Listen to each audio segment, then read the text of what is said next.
The winter of 1872 arrived with unforgiving brutality in Gila Bend, Arizona territory, as if nature itself had declared war against the small frontier settlement. Beatrice Parker had never experienced cold like this, a cold that seeped through the wooden slats of her modest cabin, that made her bones ache and her breath visible even indoors. She had come west with dreams, but on this night, as the blizzard raged outside, those dreams seemed as distant as the life she'd left behind in Boston. The stove in the center of her one-room cabin was dying, its embers fading to a dull orange glow that provided little warmth. Beatrice had used the last of her firewood hours ago, and now she huddled beneath every blanket she owned, shivering uncontrollably as the temperature continued to drop. The cup of water by her bedside had already formed a thin sheet of ice on its surface. "Just until morning," she whispered to herself, teeth chattering. "I just need to make it until morning."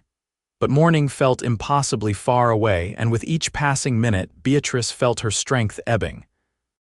The cold was no longer painful, it had become a strange, seductive numbness that spread from her fingers and toes inward. A distant part of her mind recognized the danger, but she was too tired to fight anymore. As her eyelids grew heavy, a violent pounding at her door jolted her back to consciousness. "Hello? Anybody in there?" A deep voice called out, barely audible above the howling wind. Beatrice tried to respond, but her voice emerged as little more than a feeble croak. She tried again, summoning what little strength remained. "Help," she managed. "Please." The door burst open, bringing with it a swirl of snow and a tall figure wrapped in a heavy coat. The stranger quickly shut the door behind him and stamped his boots. "Lord Almighty, it's colder in here than outside," the man said, his voice gruff with concern. He crossed the room in 3 long strides, removing his snow-covered hat to reveal dark hair and a weathered face. His eyes, blue as a summer sky, widened when he saw her condition.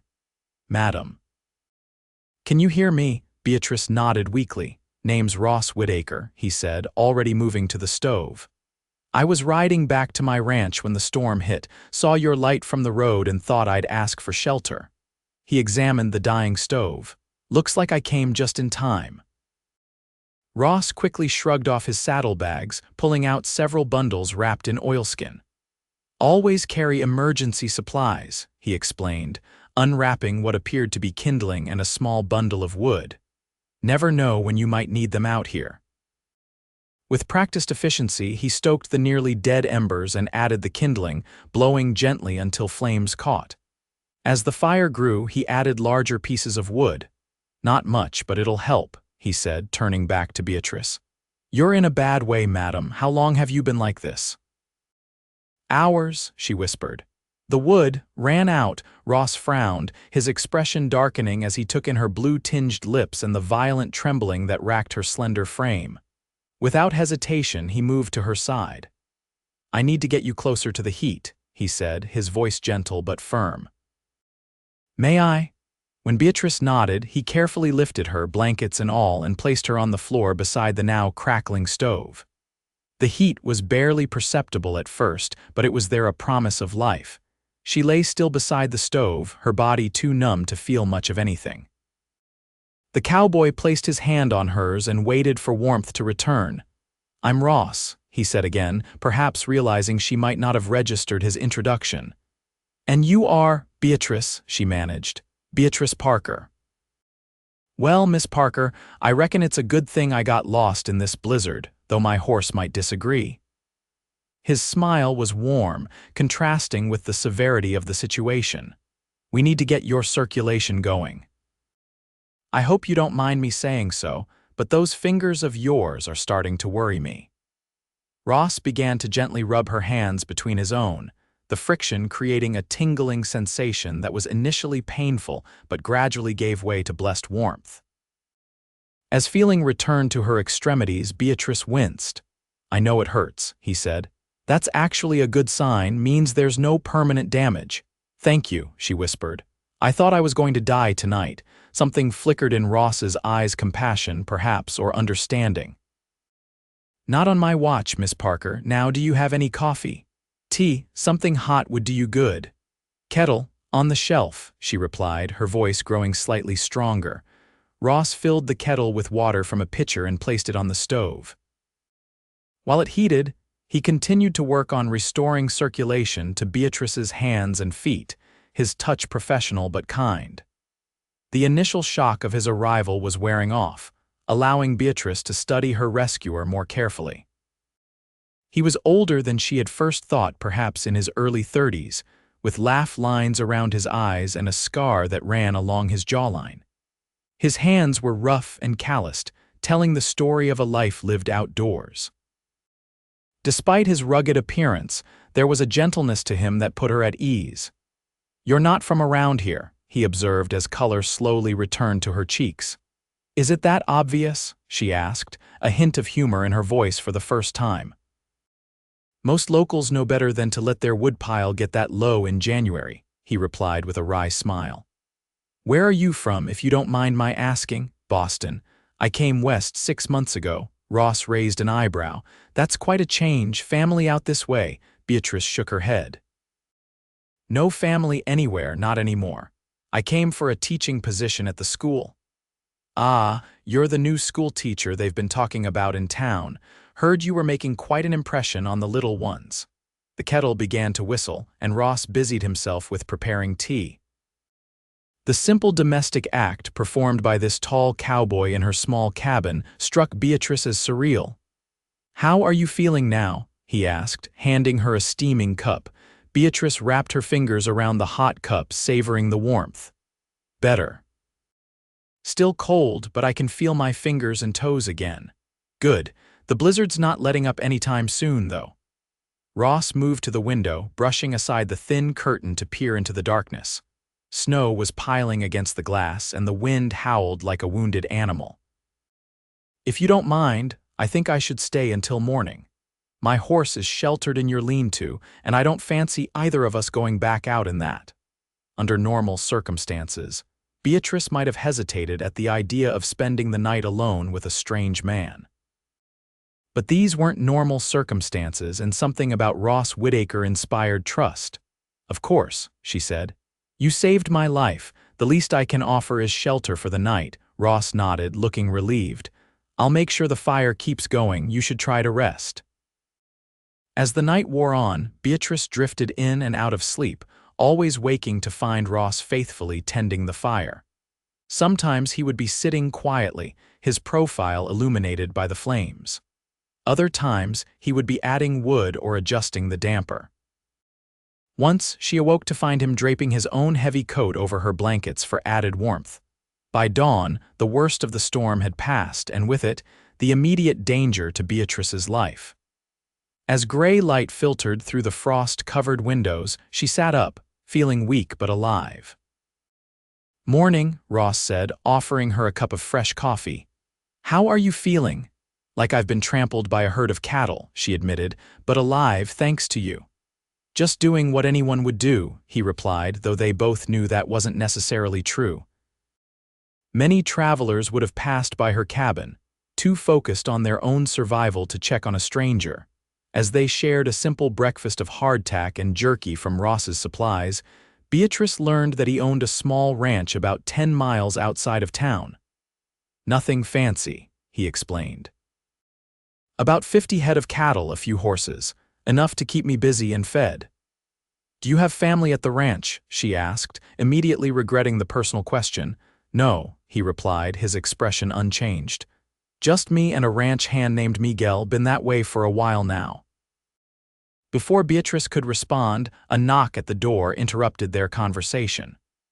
Ross moved with surprising speed, positioning himself between Beatrice and the door, his hand moving instinctively to his hip where she noticed for the first time a revolver was holstered. "Who's there?" he called. "It's Samuel Thompson," came the reply. "Checking on Miss Parker after the storm." Ross relaxed slightly but didn't move from his protective stance. "Know him?" he asked Beatrice quietly. "He's the mayor," she confirmed. Ross opened the door to reveal a portly man in his 50s, his face red from the cold. Mayor Thompson's eyes widened at the sight of Ross, and then darted to Beatrice still sitting beside the stove. "Mr. Whitaker," the mayor said, surprise evident in his voice. "I wasn't expecting to find you here. Got caught in the storm," Ross explained simply. "Miss Parker was kind enough to offer shelter." The mayor's expression shifted subtly, and Beatrice could read the calculations happening behind his eyes. A single woman, a night alone with a man, even in these circumstances, tongues would wag. "I see," Mayor Thompson said. "Well, I'm glad to find you both well. The storm was brutal. We lost old Mrs. Jenkins on the edge of town, froze in her sleep." Beatrice gasped. "Oh no, poor Martha." "Would have lost you too by the looks of things," the mayor observed, noting the small pile of wood by the stove. "Fortunate that Mr. Whitaker happened by." "Very fortunate," Beatrice agreed, meeting Ross's eyes across the room. Something passed between them, an acknowledgement of the night they had shared, the quiet intimacy of survival. After the mayor left, promising to send over a load of firewood later that day, Ross began gathering his things. "I should be getting back to my ranch," he said. "Miguel will be wondering what happened to me." "Of course," Beatrice replied, surprised at the disappointment she felt. "Thank you again, Mr. Whitaker. I'm not sure how to repay you." Ross paused at the door, his hat in his hands. "No need for repayment, Miss Parker, but perhaps—" He hesitated, a rare uncertainty crossing his features. "Perhaps I could call on you properly sometime. When we're both not half frozen and exhausted." The question hung in the air between them, loaded with possibility. Beatrice felt a warmth that had nothing to do with the stove. "I would like that," she said simply. Ross smiled, the expression transforming his weathered face. "Sunday then, after church?" "Sunday," she agreed. As promised, Ross Whitaker appeared at the small church in Gila Bend on Sunday morning. He sat at the back, his hat resting on his knee, his dark hair combed neatly. Beatrice, seated near the front with the other unmarried women of the town, was acutely aware of his presence throughout the service. When Reverend Michaels finally dismissed the congregation, Beatrice found herself uncharacteristically nervous. She smoothed down the front of her best dress, a simple blue cotton that brought out the color of her eyes, and turned to find Ross already making his way toward her. "Miss Parker," he greeted her, his voice more formal in public than it had been in the intimacy of her cabin. "You're looking well." "As are you, Mr. Whitaker," she replied, noting that he had indeed cleaned up considerably. His shirt was crisp, his face freshly shaved. "I was hoping I might escort you to dinner at the hotel," he said. "They serve a decent Sunday meal, I'm told." Before Beatrice could accept, she noticed several of the town's women watching them with undisguised interest. News traveled fast in Gila Bend, and the story of Ross Whitaker spending the night in the schoolteacher's cabin had clearly made the rounds. "I would be delighted," she said, deliberately raising her voice just enough to be overheard. "It's the least I can do to thank you for your kindness during the storm." Ross's eyes crinkled at the corners, understanding her intent. "It would be my pleasure," he said, offering his arm. As they walked toward the hotel, Beatrice was conscious of the eyes following them. Gila Bend wasn't large, perhaps 300 souls at most, and new relationships were a source of endless fascination. "I hope I haven't caused problems for you," Ross said quietly as they navigated the muddy Main Street. Small towns can be unforgiving, especially to newcomers. "I'm more concerned about your reputation than mine," Beatrice replied with a small smile. "I've already scandalized half the town by insisting that girls learn arithmetic alongside the boys." Ross laughed, a rich sound that warmed her more than she expected. "I heard about that. The Wilkins boy complained to his father that you made him admit a girl solved a problem faster than him. Tommy Wilkins would learn faster if he spent more time studying and less time pulling Susie Morgan's braids," Beatrice said dryly. Their conversation flowed easily over dinner, moving from the school to Ross's ranch, to books they had both read. Beatrice learned that Ross had come to Arizona 10 years earlier, after serving in the Union Army during the Civil War. Wanted a fresh start, he explained, his expression momentarily distant. The war changes a man, made me realize life is short and uncertain. Is that why you stopped to help a stranger in a blizzard? Beatrice asked. Because life is uncertain, Ross considered this. Maybe. Or maybe I just couldn't stand the thought of riding past when someone might need help. He met her eyes. I'm glad I stopped. So am I, she said softly. After dinner, Ross walked her back to her cabin. The day had warmed considerably, melting much of the snow and turning the streets to mud. When they reached her door, Ross hesitated. I enjoyed today, he said. Would you allow me to call on you again? I would like that very much, Beatrice replied. Good, he said, his relief evident. I'm headed to Tucson for supplies this week, but perhaps next Sunday. Next Sunday, she agreed. True to his word, Ross returned the following Sunday and the Sunday after that. Their courtship progressed with the deliberate pace typical of frontier society, but with an underlying current of connection that was anything but typical. In February, he brought her a book of poetry he had purchased in Tucson.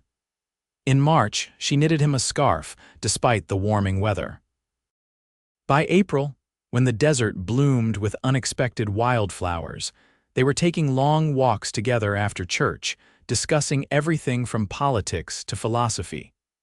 It was during one such walk that Ross first spoke of his past in detail. I was married once, he said as they sat beneath the shade of a mesquite tree, watching the sun set over the distant mountains. Her name was Sarah. She died in childbirth along with our son in '65, just after I returned from the war. Beatrice reached for his hand, squeezing it gently. I'm so sorry, Ross, he nodded, his gaze fixed on the horizon. I came west after that, couldn't bear to stay in Kentucky, surrounded by memories and well-meaning neighbors. Drifted for a while, worked as a ranch hand, then a foreman, saved enough to buy my own place 5 years ago. And you've been alone all this time? Beatrice asked. Until now, he replied, meeting her eyes with an intensity that made her heart race. Beatrice found herself telling him about her own, past her father's death from consumption when she was 16, followed by her mother's passing 2 years later. How she had worked as a governess in Boston until the opportunity to teach in the Arizona Territory had presented itself. I wanted adventure, she admitted, though nearly freezing to death wasn't exactly what I had in mind. Ross smiled, lifting her hand to his lips in a gesture that was both old-fashioned and thrilling. I'm glad your adventure brought you here. As spring turned to early summer, their relationship deepened. Ross invited Beatrice to his ranch, where she met Miguel and his wife, Carmen, who maintained the household. The ranch was modest but well kept, with a solid main house built of adobe and wood, a barn, and several outbuildings. It's not much, Ross said as he showed her around, but it's home. It's beautiful, Beatrice replied honestly, taking in the stunning view of the mountains from his front porch. In June, as the school term ended, Ross asked Beatrice to accompany him to a social gathering at the mayor's home. Such events were rare in Gila Bend and considered significant occasions. Is this your way of announcing your intentions to the town? She teased as they walked toward the mayor's house. Is that what you think I'm doing? He countered, his expression playful. I think you're a man who doesn't do things without purpose, she replied. Ross stopped walking, turning to face her. The setting sun cast his features in golden light, highlighting the seriousness in his eyes. You're right, he said. I don't do things without purpose. And my purpose tonight is to make it clear to everyone in Gila Bend that my intentions toward you are honorable and permanent. Beatrice's heart skipped a beat. Are you proposing, Ross Whitaker? Not yet, he said with a smile. When I propose, you'll know it. Tonight, I'm just staking my claim, so to speak. The social was everything a frontier gathering could be: lively fiddle music, simple food, and the rare opportunity for the scattered population to come together. Ross kept Beatrice at his side throughout the evening, his hand often resting gently at the small of her back, a possessive gesture that did not go unnoticed. They were taking a turn around the garden when Mayor Thompson approached, his wife on his arm. "Miss Parker, Mr. Whitaker," he greeted them. "Enjoying the evening?" "Very much," Beatrice replied. "Mrs. Thompson has outdone herself with the decorations." The mayor's wife beamed at the compliment. "It's not often we have cause to celebrate in Gila Bend." The completion of the new school building seemed worthy of a little festivity. "Indeed it is," Ross agreed. "Miss Parker's students deserve a proper place to learn."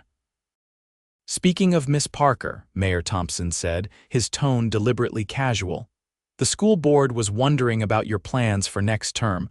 We're hoping you'll sign another contract." Beatrice hesitated, aware of Ross's eyes on her. "I haven't made any firm decisions yet, Mayor." "Well, we'd hate to lose you," Mrs. Thompson interjected. "Unless, of course, there were a good reason." Her meaningful glance between Beatrice and Ross left little doubt as to what she considered a good reason. Ross cleared his throat. "I believe Miss Parker's future plans are still being determined," he said diplomatically. "But I can assure you, they include remaining in the Gila Bend area."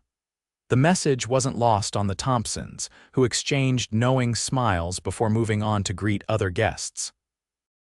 "That was rather presumptuous of you," Beatrice observed once they were alone again. "Was it?" Ross asked, his expression serious now. "Have I misunderstood what's been growing between us these past months?" Beatrice felt a flutter of nervousness. "No," she admitted, "you haven't misunderstood." "Good," he said, his relief palpable. "Because I've been building an addition to my house and I'd hate to think it was for nothing." "An addition? A proper study," he explained. "With bookshelves to the ceiling, I thought. I hoped you might want a place for your books if you were to become Mrs. Whitaker." The proposal, when it finally came 2 weeks later, was nothing like Beatrice had imagined. They had ridden out to a scenic overlook where Ross had prepared a picnic lunch. As they sat on a blanket, enjoying cold chicken and fresh bread, a sudden summer storm blew in, sending them racing for shelter in a nearby cave. "So much for my romantic plan," Ross said ruefully as they watched rain pound the desert landscape. "What plan was that?" Beatrice asked, wringing water from her skirt. Ross reached into his pocket and pulled out a small box. "I was going to wait for sunset, but it seems nature has other ideas." Beatrice's breath caught as he opened the box to reveal a simple gold ring with a small sapphire. "It was my mother's," he explained. "I've been carrying it since our first Sunday dinner together." "Ross," she whispered, unable to say more, "Beatrice Parker, you came west looking for adventure and I nearly let you freeze to death." His attempt at humor couldn't disguise the emotion in his voice. "But in saving you, I think I saved myself. I've been alone for a long time, convinced that was my fate. Then you came along with your Boston ways and your stubborn insistence that girls learn arithmetic, and suddenly I couldn't imagine a future without you in it." He took her hand, his calloused fingers gentle against her skin. "I'm not a wealthy man and ranch life isn't easy. But I promise to work every day to make you happy, to build a life worthy of you. Will you marry me, Beatrice? Will you be my wife?" Thunder crashed outside, emphasizing the moment as Beatrice looked into the eyes of the man who had changed her life in ways she never expected. "Yes," she said, her voice steady despite the tears in her eyes. "Yes, Ross Whitaker, I will marry you." The kiss that followed sealed their promise, tender yet passionate, a harbinger of the life they would build together. The wedding took place in late August, a simple ceremony at the church followed by a celebration at Ross's, now their ranch. The entire town turned out, along with ranchers and farmers from miles around. Beatrice wore a cream-colored dress ordered from Tucson, with wildflowers in her hair. Ross looked handsome and slightly uncomfortable in a new suit, his eyes never leaving his bride. "I never thought I'd see the day," Miguel said during his toast. "Ross Whitaker married, the man who once told me he'd sooner wrestle a mountain lion than take another wife." Laughter rippled through the gathering as Ross shook his head good-naturedly. "The right woman changes a man's mind," he replied, raising his glass to Beatrice. As the celebration continued into the evening, with dancing under the stars and more food than Beatrice had seen since leaving Boston, she found moments to appreciate the turn her life had taken. 6 months ago, she had nearly died in a blizzard. Now she was married to the man who had saved her, surrounded by a community that had become her own. "Happy?" Ross asked, finding her watching the dancers from the edge of the makeshift floor. "Completely," she assured him, leaning into his embrace. "Though I'm beginning to think we could slip away without anyone noticing." Ross laughed, his arms tightening around her. "I've been thinking the same thing for the past hour." Their departure was noticed, of course, with good-natured teasing following them as they made their way to the house. Miguel and Carmen had decorated their bedroom with candles and wildflowers, a thoughtful touch that brought tears to Beatrice's eyes. "Our home," Ross said as he closed the door behind them, shutting out the sounds of the continuing celebration. "Our life together begins tonight." The transition from schoolteacher to rancher's wife was not without its challenges. Beatrice had to learn a whole new set of skills: how to manage a household in the middle of nowhere, how to cook on a wood stove that seemed determined to burn everything, how to deal with the endless dust that found its way into every corner. But she approached each challenge with the same determination that had brought her west in the first place.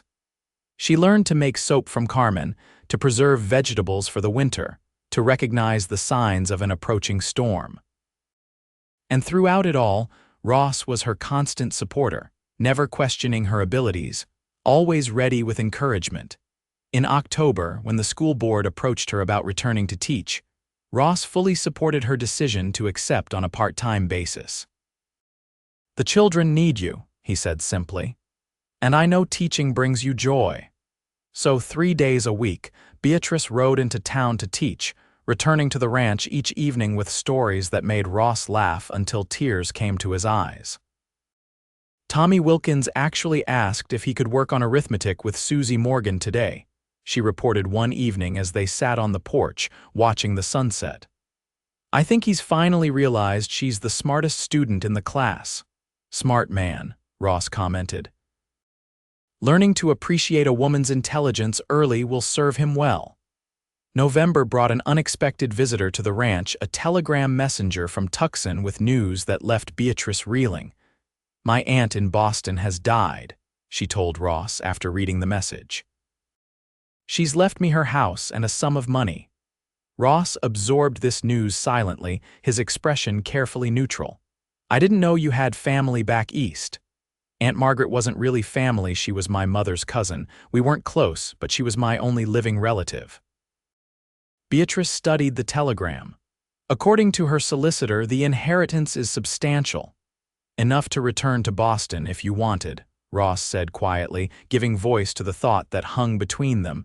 Beatrice looked up sharply. "Is that what you think I want to leave?" "I wouldn't blame you if you did," he replied, his gaze fixed on the distant mountains. "This life, it's hard, harder than what you could have in Boston with money of your own." Beatrice moved to stand before him, forcing him to look at her. "Ross Whitaker, do you really think I would leave you for a house in Boston and some money? People have left for less," he said, and she heard the echo of old pain in his voice. "I am not people," she said firmly. "I am your wife. I made vows to you, vows I intend to keep. Besides," she added with a smile, "I've grown rather fond of Arizona, even the dust." Relief washed over Ross's features, followed by a love so apparent it took her breath away. "What will you do about the inheritance?" "I'll need to travel to Boston to sign papers," she said. "But after that, I thought we might use some of the money to expand the ranch. Maybe build that schoolroom you've been talking about for the ranch children." "You'd want to use your inheritance here?" Ross asked, clearly surprised. "Our inheritance," she corrected. "What's mine is yours, remember." "And yes, I want to invest it in our future." She hesitated, then added, "A future that might include children of our own someday." Ross pulled her into his arms, his kiss conveying everything words could not. Later that night, as they lay together in the darkness of their bedroom, he whispered, "I never thought I'd find love again, never thought I'd want to, and now, Beatrice asked, tracing the line of his jaw with her fingertips. Now I can't imagine my life without you, he said. You've brought light back into my world, Beatrice. In December, they traveled to Boston together.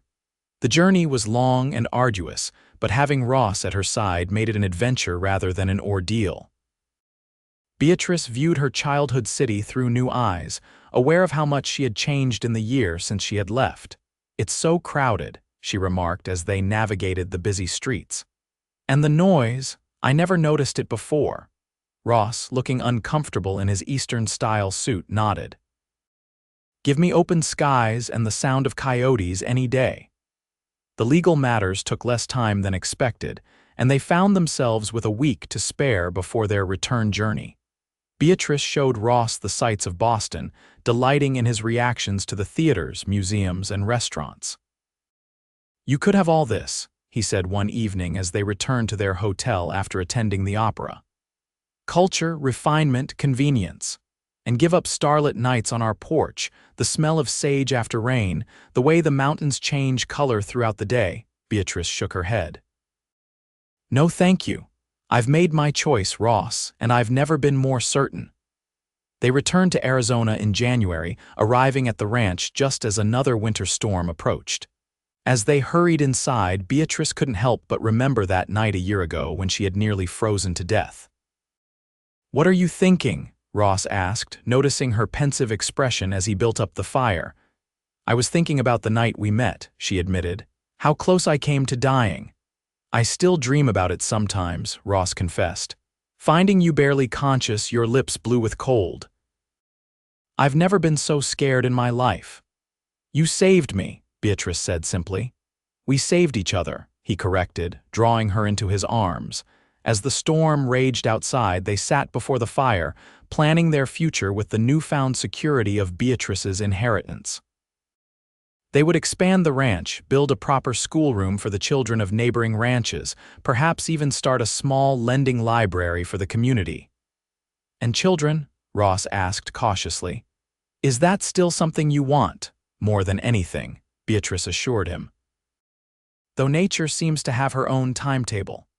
Nature's timetable became apparent in March when Beatrice realized that her monthly course was late. By April, there was no denying the truth she was with child. A baby, Ross said when she told him, his voice filled with wonder and trepidation. Are you certain? Carmen confirmed it, Beatrice replied. She says everything appears normal and healthy. Ross's joy was tempered with fear, memories of his first wife's tragic end clearly at the forefront of his mind. We'll get you the best care, he insisted. Dr. Matthews in Tucson. He delivered the governor's children, they say. Beatrice agreed, understanding his anxiety. But most of the time I'll be here with Carmen. She's delivered dozens of babies over the years. And I'll be right beside you every step of the way, Ross promised. True to his word, Ross rarely left Beatrice's side as her pregnancy progressed. He insisted on hiring additional help for the ranch so that he could be available whenever she needed him. The expected child became the center of their world, a tangible representation of their love and hopes for the future. In August, as Beatrice entered her 6th month, they began preparing the nursery, a sunny room adjacent to their bedroom that had once been used for storage. Ross crafted a cradle from mesquite wood, while Beatrice sewed tiny garments and quilted a blanket embroidered with wildflowers. Boy or girl? Ross asked one evening as they sat on the porch, Beatrice's hands resting on her growing belly. I don't have a strong feeling either way, she admitted. Though Carmen is convinced it's a boy, she says I'm carrying low. A son, Ross said softly, and Beatrice could hear both hope and fear in his voice. A healthy child, she corrected gently. That's all that matters. September brought scorching heat that made Beatrice's condition even more uncomfortable. She found relief in the small stream that ran through their property, often sitting with her feet in the cool water while Ross worked nearby. I look like a beached whale, she complained one particularly hot afternoon. Ross laughed, setting aside the fence post he was mending to join her by the stream. You look beautiful, he insisted, placing a hand on her rounded belly. Absolutely beautiful. As if in response, the baby kicked vigorously, causing them both to laugh in delight. Active little thing, Ross commented, takes after its mother. Its stubborn father, more likely, Beatrice retorted with a smile. October brought cooler temperatures and increasing anxiety as Beatrice's time drew near. Ross insisted on taking her to Tucson to see Dr. Matthews, who pronounced her in excellent health, but recommended she remain in town until after the birth. The journey back to the ranch could be dangerous if labor begins suddenly, the doctor explained, and first babies are unpredictable. Though reluctant to be separated from Ross, Beatrice agreed to stay in Tucson with a friend of Carmen's, a widow named Alina who had worked as a midwife for many years. Ross returned to the ranch to complete the final preparations for winter, promising to return within 2 weeks. "Take care of yourself and our child," he said as they parted. Nothing else matters, but nature, as always, had her own plans. 3 days after Ross left, Beatrice went into labor a full 3 weeks earlier than expected. "Send for my husband," she gasped as the first serious contraction gripped her. Alina, calm and efficient, dispatched her son with a telegram for Ross, then turned her attention to Beatrice. "The baby comes when it is ready," she said philosophically, "and this one is ready now." The labor was long and difficult. By nightfall, Beatrice was exhausted, her strength flagging as the contractions intensified. Dr. Matthews, summoned by Alina, arrived with his bag of instruments, his expression grave as he examined his patient. "The baby is in an awkward position," he explained.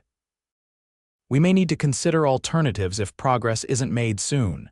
Beatrice, remembering the fate of Ross's first wife, felt fear grip her heart.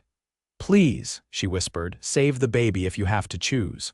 Dr. Matthews patted her hand. "Let's not talk of such things yet. There's still time." As midnight approached, Beatrice's world narrowed to pain and exhaustion. She was vaguely aware of voices around her, Dr. Matthews giving instructions, Alina offering encouragement, but all she could think of was Ross, and how she might never see him again. Then, through the haze of pain, she heard a new voice, deep, familiar, beloved. "Beatrice, I'm here, my love. I'm here." Ross appeared at her bedside, his clothes travel-stained, his face haggard with worry. He took her hand, his presence giving her renewed strength. "The telegram reached me on the road," he explained.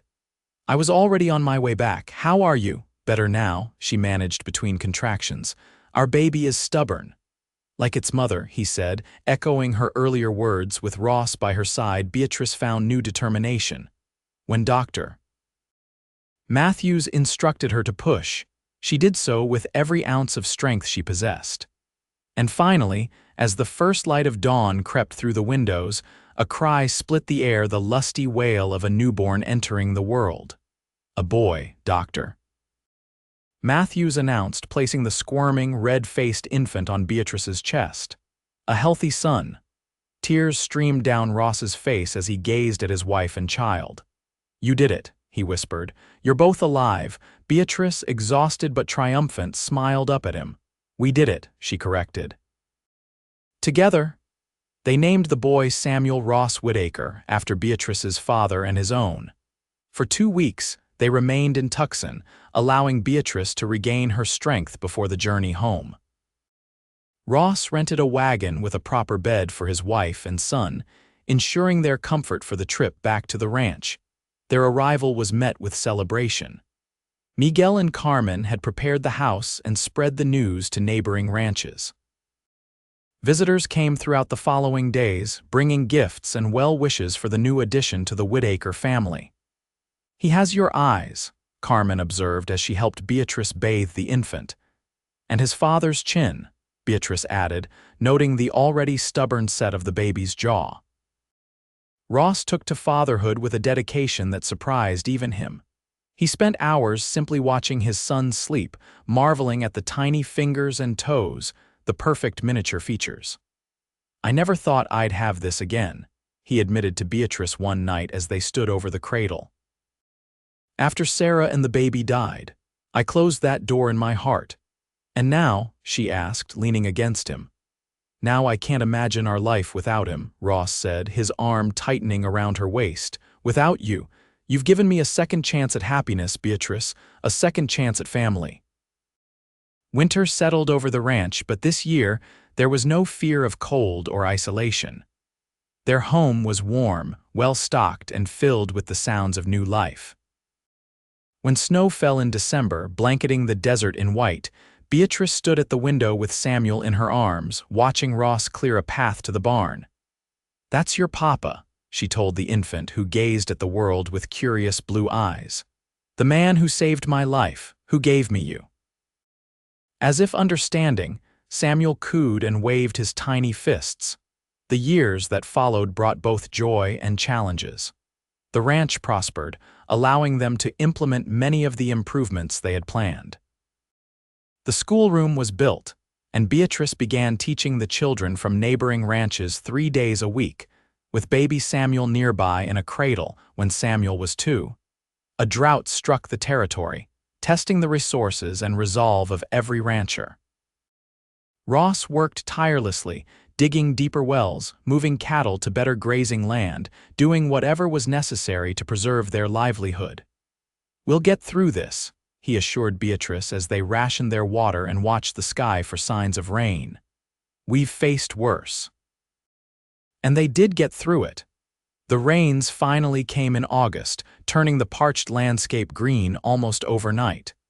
The celebration at the Whitaker Ranch drew people from miles around, a testament to the community they had built. Samuel grew into a sturdy, curious child with his mother's intelligence and his father's quiet determination. He followed Ross around the ranch, absorbing everything, asking endless questions that Ross answered with patience and pride. When Samuel was 4, Beatrice discovered she was expecting again. This time, the pregnancy was easier, her body knowing the way. Ross was less anxious, though he still insisted on her spending the final month in Tucson near Dr. Matthews. "I'm not taking any chances," he said firmly. "Not with you or the baby." Their daughter, Elizabeth Carmen Whitaker, was born on a spring morning with far less drama than her brother. Ross was present for the birth, holding Beatrice's hand throughout, his face a mixture of awe and love as he held his daughter for the first time. "She looks like you," he said, tracing a gentle finger along the infant's cheek. "Same nose, same chin." "Poor child," Beatrice teased, though secretly pleased by the comparison. The journey home with Elizabeth was a joyful one. Samuel, cared for by Carmen during his parents' absence, was initially skeptical of the small, noisy bundle but soon appointed himself her protector and guide. "Baby Lizzie needs me," he announced solemnly, peering into his sister's cradle. "I will teach her everything." Life settled into a new rhythm with 2 children. The ranch continued to prosper, and the school that had begun in their home eventually moved to a proper building funded jointly by several local families. Beatrice remained the teacher, balancing her professional calling with her role as mother and ranch wife. Ross, watching his family grow and thrive, sometimes marveled at the turn his life had taken. "If I hadn't gotten lost in that blizzard," he said to Beatrice one evening as they sat on the porch, watching their children play in the yard, "if I hadn't seen the light from your cabin." "We were meant to find each other," Beatrice said simply. "I believe that." Time passed, marked by the changing seasons and the growth of their children. Samuel showed a talent for working with horses, while Elizabeth inherited her mother's love of books and learning. The Whitaker Ranch became known throughout the territory not only for its fine cattle, but also for the education provided to local children. In 1882, 10 years after that fateful winter night, Ross and Beatrice celebrated their wedding anniversary with a gathering of friends and family. The ranch had grown considerably, now employing several hands in addition to Miguel, who remained Ross's right-hand man. To 10 years, Ross proposed a toast, raising his glass to Beatrice, and to the woman who changed everything. "To us," Beatrice countered, her eyes meeting his across the table, "and to the life we've built together." Later that night, as they stood on the porch beneath a sky brilliant with stars, Ross took Beatrice's hand in his touch as familiar and cherished as it had been that first night beside the stove. "You ever regret it?" he asked. "Coming west?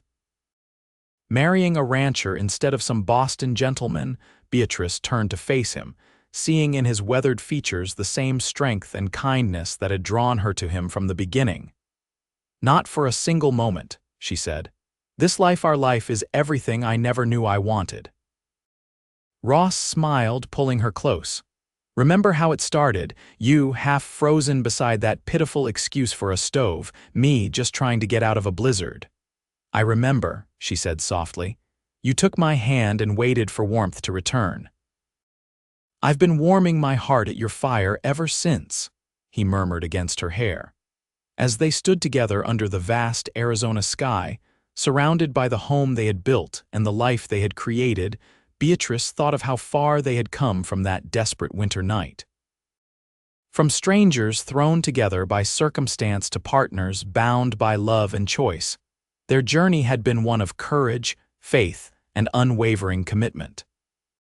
And as Ross led her inside to the warmth of their home, where their children slept peacefully and the future stretched before them like an open road, Beatrice knew with absolute certainty that this life, this love, this man was exactly where she was meant to be. The years continued to flow, bringing changes both expected and surprising. Samuel, at 18, followed in his father's footsteps, taking on more responsibility at the ranch while developing his own ideas for improvement. Elizabeth, now 14, showed such academic promise that Ross and Beatrice began discussing the possibility of sending her to college in the East, an opportunity neither of them had enjoyed.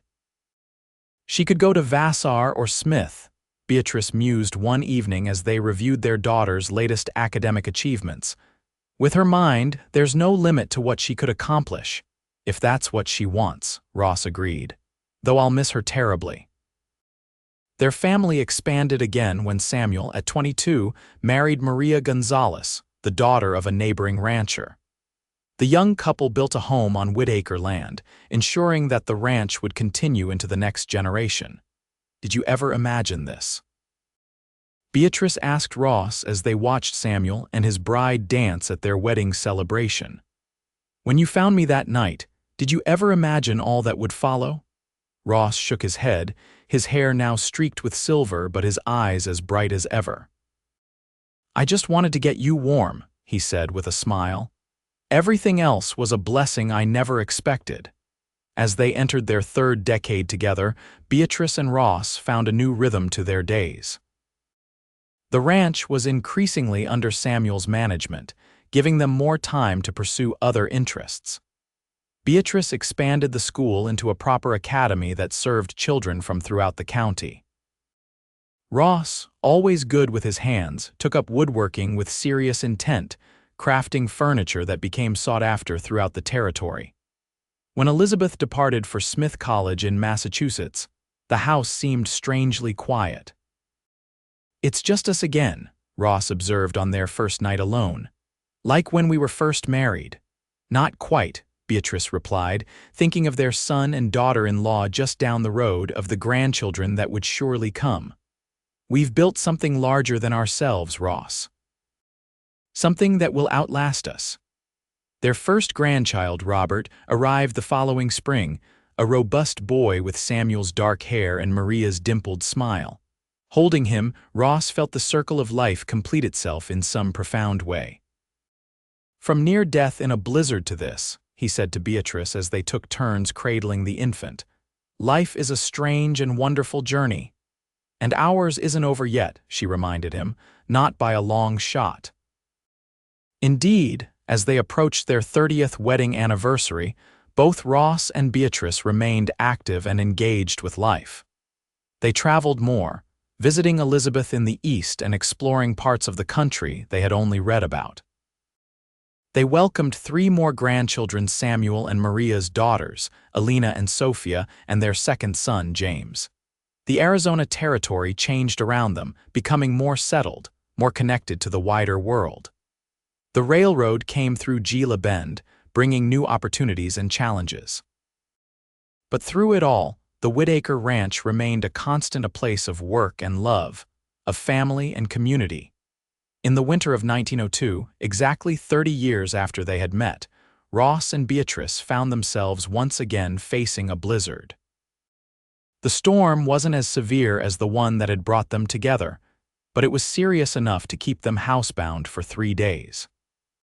On the second night, as they sat before the fire in the home they had built and shared for 3 decades, Ross took Beatrice's hand, his touch as meaningful now as it had been that first night. "30 years ago tonight," he said softly, "I found you half dead beside a stove that was more smoke than fire." "And you saved my life," she replied, squeezing his hand. Ross shook his head. "No, my love, you saved mine." Outside, the wind howled and snow piled against the windows. But inside, all was warmth and light and love, the life they had built together from that desperate beginning, a testament to courage, commitment, and the enduring power of second chances. And as they sat hand in hand before the fire, surrounded by the memories of their shared journey, both knew with absolute certainty that the warmth they had found together that first night had never truly faded and never would.